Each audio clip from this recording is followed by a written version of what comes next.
You'll be in a lower tax bracket in retirement. Now, if you've been watching this channel for some time and you know we talk specifically those with a pension and $1 million or more saved. And so if that's you, you've probably been told this sometime in your life and you know the answer to this is it's probably not going to be the case for you if you're in that 2% club that we always talk about, which is only 2% of the population who have that situation, who have a pension. Less than 20% of people have over $1 million, less than 10% of people. And so when you combine those two percentages, you're left with 2%. And so because of that, you're in a unique situation. You're probably going to be in the same tax bracket or higher in your retirement. So what we're going to break down in today's video, we're going to talk about this concept of what you need to know that you haven't been told. And you can't look at this and think, oh man, I'm feeling sorry for myself. I should have done better. I should have done something different. Well, hindsight's always 20/20. There's always something we could do better, but it's about what can we do moving forward to make this a better future for our situation. And obviously most of the people watching this channel are in their 50s and 60s. So there should still be a lot of time left to be able to get some tax planning strategies done. The one big beautiful bill got that lower tax rates extended so that we can start taking advantage of. So that's what we've got on today's episode of Joe Knows Retirement. We're going to break down this myth of you'll be in a lower tax bracket in retirement for the 2% club. Joe knows taxes. Joe knows the market. Joe knows Social Security. Joe knows income planning. Joe knows pickleball? No. This is Joe Knows Retirement. So if this is your first time watching, my name is Joe Schmitz. I'm the CEO and founder of Peak Retirement Planning. We're based in Columbus, Ohio, but we serve clients all across the country who have this specific niche of people. And so when it comes to breaking down this term of you'll be in a lower tax bracket in retirement, we see this as typically probably 90% plus not the case with the clientele we serve. And so we help them plan differently for their retirement. And the biggest thing that we typically see for this crowd is when it comes to tax planning. You know, they're going to be in a great position. They're probably not worried about running out of money. They're more worried about optimizing their retirement. They're worried about being the best steward of this wealth that they spent the last 30, 40 years working so hard for, right? Most of the people we work with, they've lived a life of service. They're firefighters, they're police officers, you know, they're teachers, they're nurses, they're, you know, maybe worked a professional career where they had a pension. And so these people have put in a lot of time at the same company for 30 years or so, or even more, to be able to have that pension. Companies aren't necessarily going to give you a pension if you're just job hopping every 2 years. Typically, you know, the longer you've been there, even the more generous that can be. And so that's the people we serve. And so when you have that pension up front, and then also with Social Security on top of that, especially with the, you know, elimination of the windfall elimination provision in the GPO, the what I call the grumpy partner, which is the government pension offset, now people are getting more Social Security benefits as they are in retirement and be able to spend more and enjoy more. So big benefit there for the clients that we serve. And so when you factor in those two things, just the guaranteed income stream for life, the pension, the Social Security, they're likely going to be in the same or higher tax bracket in retirement. And then when you add in those investment withdrawals that they're going to be taking on earlier in their retirement to enjoy their retirement, it's going to push them up tax brackets. And, you know, typically what we see as well is what's called the required minimum distributions. So when that kicks in at age 73 or 75, depending on when you're born, then that's going to be cause, you know, what we call retirement tax time bomb, where you're forcing extra income on top of your already high income. And that's where, you know, people with pensions, high income, high net worth can really start to have issues when it comes to those RMDs that happen. And another consideration they'll tell you is just use up your lower tax brackets, the 10% to 12%. Well, again, you know, our clients with a pension, that's going to use up the majority of that just in itself. But what people don't, you know, pay attention to is that Social Security is taxable up to 85% of that, and it's based on your income. And so most of our clients, it's called a Social Security tax torpedo. They mostly always have their Social Security taxable, and because of that, that's going to bump up their total tax rate. Not only are they in the 12% bracket, but they're also forcing Social Security to become more taxable as they take more investments out. And due to that, they're probably going to be paying an all-in tax rate of, you know, 20 to 30 to even 40% in some scenarios because of that Social Security now becoming taxed as income But if you didn't have that higher income, your Social Security would be tax-free. Over half the people have Social Security tax-free. And then due to the bonus deduction for those 65 or older, they're projecting that 80-90% of people will have Social Security tax-free now because of that bonus deduction. But again, that doesn't include everyone in that 2% club category. Most of our clients are within that Social Security taxation period, or they're past it where they're having it fully taxable up to 85%. And so those are some big issues there, but even take it further is Medicare premiums. And so a lot of people don't understand how Medicare premiums are calculated for Part B. Now, Part B Medicare, the majority of people do it. So we work with a lot of retired military. In order to have TRICARE for life, they've got to do Part B. Now, the cost of their Medicare is going to be dependent on their income. With federal employees who are on FEHB, for example, we get a lot of people watching that are federal employees. You may or may not take Part B. My mom's a retired federal employee. My dad's on her health insurance. We elected to not take Part B for his scenario. So that's not necessarily a recommendation, but just to share, that could be possible, and you could save some premium there, especially if you're projecting your income to be higher, and you could see Medicare being at very high cost for you as you go. So make sure you're doing your homework there. Make sure you work with a Medicare specialist to help you with those decisions. We do that all here in-house to make sure our clients don't have to worry about it. So if you're working with an advisor, make sure they've got that set up to make sure you don't have to worry about that as you go. But when you look at Medicare, it gets tricky because they look 2 years back. So even when you're 65, when you're eligible for Medicare, they're actually going to look at your income at 63 to determine what premium you pay at 65. So let's say maybe you were still working at 63. Well, you could end up paying more in your Medicare. Now, there is a scenario where you can, basically get that forgiven and get the lower rate. And we do that with many of our clients, and it leads to a lot of success. So you want to look into that. And this can be an issue that can happen for many, many years, though, when you count in the pension, the Social Security, and those RMDs eventually when those kick in, or if you're taking investment withdrawals for income. A lot of it's how do you get ahead of it? And that's what we help a lot of our clients in. And so one of the biggest things that we look at for this tax plan is a strategy called a Roth conversion. And if you have never done a Roth conversion, or you've never looked into it, we highly recommend if you're in this 2% club. Now, if you are not in the 2% club, maybe you don't have a pension, you have less than $1 million, for example, a Roth conversion may not make as much sense. We know that people don't really watch this video that are in that scenario because they understand how niche this channel is, and there's so much general investment advice out there, and you could Google, should I do a Roth conversion? And if you really want to see all the negative headlines, just say why you should not do a Roth conversion, and all the negative headlines will come up, and you'll see a lot of the concepts they cover won't necessarily be true for you. They're talking about the standard deduction. The first $30,000, a little bit more now due to the one big beautiful bill if you're married. Over 65, you have now a deduction, the standard deduction, the bonus deduction on top of that $6,000 per spouse if you're over 65 for the next few years.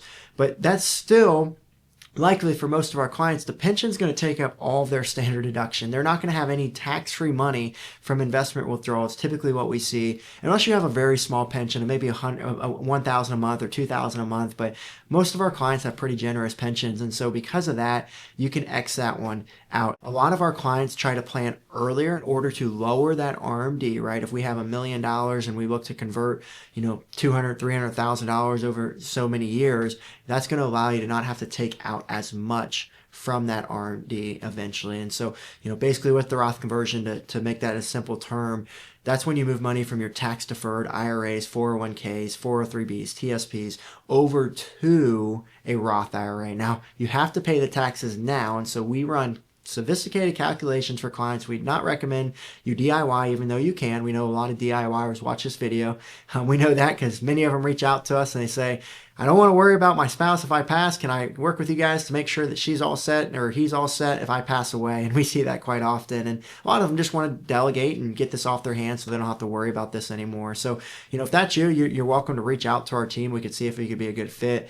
Or if you're looking to do this on your own, just make sure you're very careful and diligent about these decisions. For our clients, we use a lot of tax software to make these decisions to make sure we're not missing anything, but also look for the optimal amount, because when you do a Roth conversion, it's all about what is your income today and what's it going to be in the future. But even more than that is, what is your tax rate going to be this year if you do a Roth conversion, not just tax rate, but total tax rate.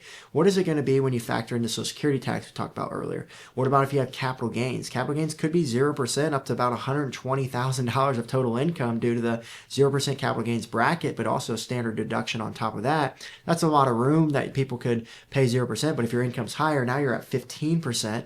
And then the other thing we have to worry about is the Medicare premiums that we're talking about. And so when we make these decisions for clients of how much to Roth convert, we're looking to see all those things combining now, how much does it cost?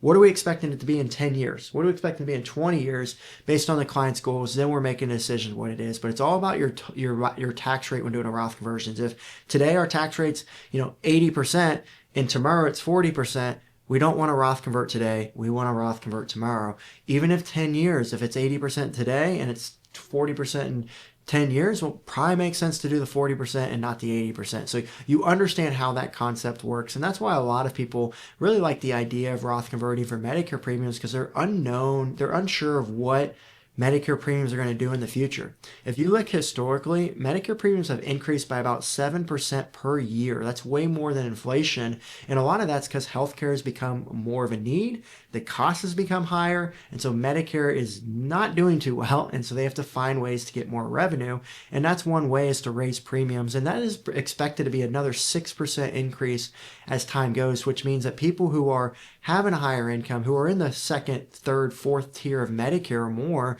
they're going to end up paying more for Medicare than what someone who's on the base level is as time goes on. And the other consideration is the tiers could be lowered as well, which means that it could impact more people. Right now, it's close to $200,000 that your income has to be over until you actually have to pay more for Medicare. Where if they lower it to 150 or 100,000, well, that just means more people are going to be subject to paying more for Medicare. But we all are going to need Medicare. Most people use Medicare. And so, this is something that the only thing you can do is start planning for now, knowing the unknowns moving forward. And, with all those incomes piling up, if you're early in your retirement or maybe you're still working, it may make sense to look to do some Roth conversions now before Social Security tax kicks in, before Medicare premiums start, to make sure you can get ahead of this. You don't have as big of an issue there. And I've done other videos on this channel regarding this concept as the sweet spots to do Roth conversions if you're under age 63. I did a video for 55 to 63 year olds to be aware of. But with these strategies, even if you are 65, let's talk about the 63 and up crowd, it still may make sense to Roth convert at that time and pay more in Medicare premiums. We always want people to be careful with this, but you have to look at it. Is it worthwhile to pay more in Medicare premiums for maybe 1, 2, 3 years to not have to pay more for your lifetime? And so that's where you have to really do the calculation to see, what are we now? What are we going to be in the future? And go from there. And the other thing that we really haven't mentioned yet is the unknown future tax rates of why this can be a concern for the 2% club. It's also because, you could even be in a lower bracket in retirement. Let's just say for anyone. But if tax rates are going to rise and double, well, it may not be a big concern. And so right now we're seeing up to 22 and 24% are relatively low tax brackets when you look back in history for that income range. And so you can go all the way up to about $425,000 if you're married filing jointly, about half of that if you're single. And that's due to because, not only the 24% bracket, but also standard deduction on top of that. And so you have a lot of room to do Roth conversion. So even if you're still working, you could still look to do things now knowing your income will be about the same or higher in the future. So don't let that other myth of saying, hey, I'm still working, I'll be in a lower tax bracket as soon as I retire. That could be true if you retire early and you're not starting Social Security or pensions delayed, but the 12% bracket may not be enough if you've been a diligent saver to really make a big dent in your accounts, right? If you have $3 million or more, if you see a 10% increase in your investments, that's a $300,000 increase, right? You have to understand that when you see big market growth with big numbers, it's huge increases. And if you have $1 million, a 10% increase is $100,000. So if you're planning, I'm just going to convert into 12% bracket, if the market does anything positive more than you're expecting, you're just basically keeping the principal intact there, which is still going to cost you a lot of money in taxes on the future. And so that's why we see a lot of clients really, really pressing towards that 24% bracket who have a pension over $1 million for those reasons that I'm mentioning there. So, that's not specific advice. Not all of our clients do that. Some clients we look to maximize the 12% bracket before all of this kicks in, but you just have to do your homework and your math and know what's important there. And another strategy here that I really want to make sure we cover is a qualified charitable distribution. We've been talking a lot about these RMDs that pop up in the future. And so once you're 70 and a half, you can give money from your IRA to a charity tax-free. This is going to help lower your RMDs. It's also going to help lower your tax burden in the future. Now, you're probably thinking, I'm not 70 and a half yet, Joe. I don't need to worry about this. Well, no, you do, because when you make those Roth conversion decisions now, you need to project out what your future RMD is going to be. This is something we do with our clients all the time based on the growth rate that we're going to assume based on their portfolio. We're going to assume what tax rates, cost of living adjustment is going to be over time. We're going to adjust for what we think Medicare costs are going to be. All of those things that we plan for, we're going to make sure are addressed. But if we know we're going to give significantly in retirement, what if someone gives $20,000 a year? Well, an RMD on $500,000 is about $20,000 a year. That basically says that I don't have to convert $500,000 from the plan that I originally had, knowing that it's basically already going to be taken care of with a $20,000 reduction to my RMD. So we like to plan out and say, hey, client, if we get your RMD to this, it will feel like we're going to be in a really good situation moving forward. We're going to be in lower brackets. We're going to avoid Medicare premiums. Maybe Social Security tax we can plan for in a better way. And so that's the key math that you want to look at there. And I mentioned this earlier, but hey, if you're thinking about retiring, you're watching this video, maybe I'm giving you a reason to try to get ahead of all this, knowing that your income is going to be higher. Maybe it makes sense to retire early, enjoy it, and so you can get some of these tax benefits associated with it as well. We do want to give a disclaimer. Don't just retire because I said it could make sense from a tax standpoint. Really make sure you've got a retirement plan. Make sure you have a purpose that you're going to be doing, not only financially, but what are you going to be doing with your everyday? Make sure you still have something to get up in the morning that you're enjoying to do. You're not driving your spouse crazy and be able to travel or volunteer, or maybe still work part-time, but just doing something that you more enjoy, that's less stressful, that's less hard on your body, or whatever that may be. And I'll also really come to a summary with all this as well, is to be very tax efficient when it comes to your income planning and retirement. And so, we mentioned all these things: pension, Social Security, RMD. You also have to be aware that if you're going to need income from your investments, to understand which buckets should you go through. Should you go to your Roth? Should you go to your IRA? Should you go to your taxable accounts, your bank accounts? Make sure you understand where you're pulling from, but also the tax impact associated with that. And that's why we always talk about this term called tax diversification. It's not having all your eggs in one basket. It's making sure that, your investments are split through different tax channels. We don't recommend everyone have all their money in Roth. I know if you've been watching this video, I wrote the book called I Hate Taxes. And if that's something you want, if you go to the description below, you can actually request that. But, I personally want to make sure I pay the least amount of taxes possible. And so because of that, I don't think moving everything to the Roth is probably the wisest thing to do, knowing we have no idea what tax rates will be. Tax rates are written in pencil. I didn't think that tax rates would get lower due to the one big beautiful bill, but they sure did. Everyone was expecting it to go up, and it went lower. And that's why it's advantageous to have different tax buckets. If we would have converted everything before the Tax Cuts and Jobs Act expired, we would have missed some opportunities in today's age to make sure we can take advantage of that. And so that's why we always recommend having a balance, right? Not all of our eggs in one basket. Most people come to us, have everything in tax deferred. They've got taxable pensions, they've got taxable Social Security, and now it's going to lead to bigger issues moving forward. So if we feel that if we can have more of a balance with that, have some in Roth, have some in tax deferred, have some maybe in taxable, and we may be in a better position. And if you do have money in taxable investments, you have to be worried about capital gains there. And what we always recommend, if you still have the opportunity to move some of that taxable accounts to Roth accounts, maybe fund a Roth IRA, fund a Roth 401k, maybe we use that money to pay taxes on a Roth conversion like we've been talking about, that's probably going to be a better advantageous way to use that. Don't pay capital gains, have it tax-free on the gross. So it's all about repositioning your assets is something we talk about, but also looking to do tax loss harvesting in a scenario like that is going to be overly important for someone in the 2% club so that they don't have added income on dividends or capital gains that are forced to be paid out, right? If you own mutual funds in that's probably a very inefficient way to do it. Maybe you want to look at more individual stocks. If you really want to be hands-off, look at ETFs or index funds. But if you're working with a professional team, it can make a lot of sense to have individual stocks in that portfolio portfolio so that you can be more strategic. Maybe Coke's down and you want to buy Pepsi, and you can harvest that loss but still get the upside of that sector coming back. And so those are the types of strategies we always recommend people to do. But especially if you know you're going to be in higher tax brackets, that's a lot of savings that you can have, and the after-tax return of that can be very advantageous for you. So the biggest thing I can tell you is, for this crowd, taxes are likely going to be the biggest expense that they face, and it's probably going to be more than their healthcare costs. It's going to be more than, probably what they even paid for their house that they're living in. And so we really want to make sure people are making strategic and making sure they're paying the least amount of tax possible. And I always say, I love to go donate money. I love to give money. I love to be generous. I love to help others. But I do not want to give more and tip Uncle Sam.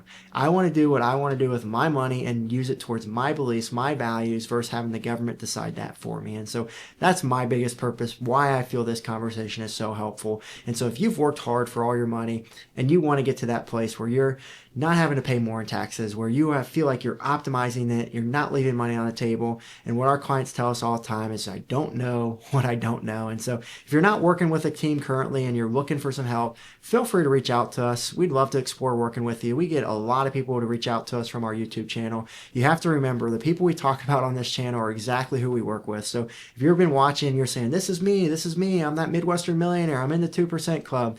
That's who we serve, and we'd love to talk further with you. And I never would have imagined that we'd get so many clients from this YouTube channel, and our firm would grow so big just because of a YouTube channel, and obviously with our growth here in Columbus as well. But it's a huge blessing for us, and we always want to make sure that we can continue to help those that are watching and build strong relationships and take it even a step further to make sure what we talk about is actually getting implemented, and to make sure they're well educated as we go. And so, we know we can't serve everyone, but we do have a questionnaire that you'll fill out. We'll have a 15-minute call. We'll see if it's a good fit. And if we can't help you, we'll at least make sure we guide you in the right direction. But with that, we're looking forward to connecting with you and hope you enjoyed this video. And remember, you will likely not be in a lower tax bracket in retirement. Have a great day.